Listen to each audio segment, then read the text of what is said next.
People, right, I'm making just a small film while I talk about a programme I seen last night. Trust me, I'm a doctor. BBC 2, 8:30. That's it, look. Yeah, really surprised. Could not believe what I was hearing because I was expecting them to slag coconut oil off. Because when you know as much as I do, most programmes when they're concerned with diet and so forth, there's a lot of bull out there basically, and if you don't know what you're talking about, then obviously you believe all this nonsense. So it was a refreshing change to actually get some good info on it. I've been using the stuff for over 4 years now, part of my diet. Keep my cholesterol levels in check. So the study was 100 people or whatever, and split into 3 groups. One consumed 50 grams of butter a day, one consumed 50 grams of coconut oil a day, and one consumed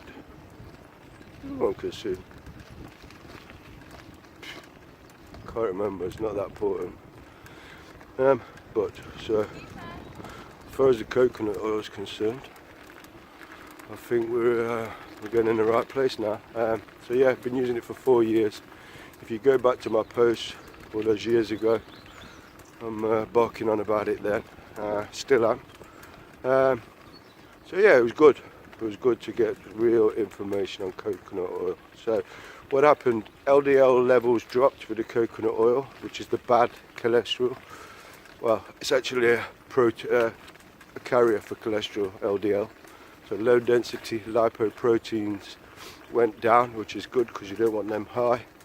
And the HDL, high density lipoproteins, went up, which is what you want.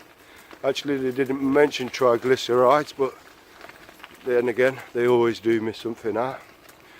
So me consuming coconut oil for 4 years, organic, grass-fed butter, and olive oil, and in quite large amounts actually. So people that don't know better go, oh my god, you're going to get heart disease, blah blah blah, rare.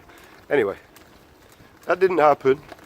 I recently had my blood tests done because I wanted to check my cholesterol levels, you know, after doing this for so long. And guess what? They was perfect. I mean perfect. LDL was low, HDL was high, and triglycerides were perfect, exactly where they should be, which proves what I've been doing to myself and my clients actually for the past 4 years is working. Now, coconut oil, it's improved their good HDL by 14%, which is incredible really, because they didn't change the diet.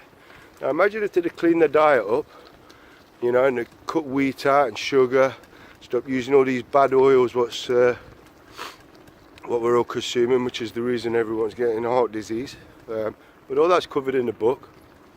In fact, there's a lot of things covered in the book, over 20 chapters. We're still tweaking the final stages, me and Ross Lowe.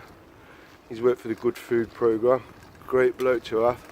But yeah, in my book we talk about every oil. So I don't just tell you don't consume this oil and don't give you a reason. I give you reasons, and then there's links. If you get the digital book, there's lots of links.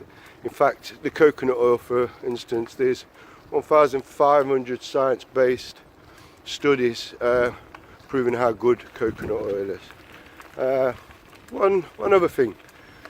The reason I was so shocked that they was giving it good reports is because the British Heart Foundation, yeah, it's a charity by the way, where people go for health advice. Well, guess what they say about it? They say, do not use coconut oil. It's saturated fat. It will higher your cholesterol. Blah blah blah. Saturated fat is bad for you. Okay, so saturated fat for meats, pork, beef, chicken, milk, cream, stuff like that. Them saturated fats are bad.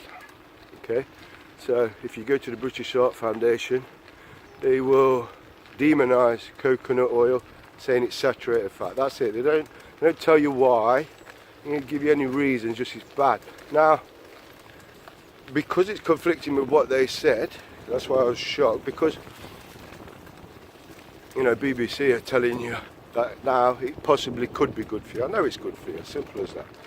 I know there's a lot of things that are good for you and a lot of things are bad. That's why I wrote the book. But yeah, so British Heart Foundation. Why am I suspicious of the British Heart Foundation? Well, I'll tell you why. Because most of its sponsors are pharmaceutical based. Yeah? So, when it makes sense if they give you the wrong information, well, in my opinion, the wrong information, in theirs it's the right information, but I'm telling you now, I've been doing this for a long time. It ain't correct information, okay? So, yeah, I'm a bit suspicious because the more ill people we've got, then the more pharmaceutical companies are making their money, aren't they? So, yeah, just something to bear in mind. Okay, peace. Oh, I'm at Ulverston Castle, in case anybody wondered.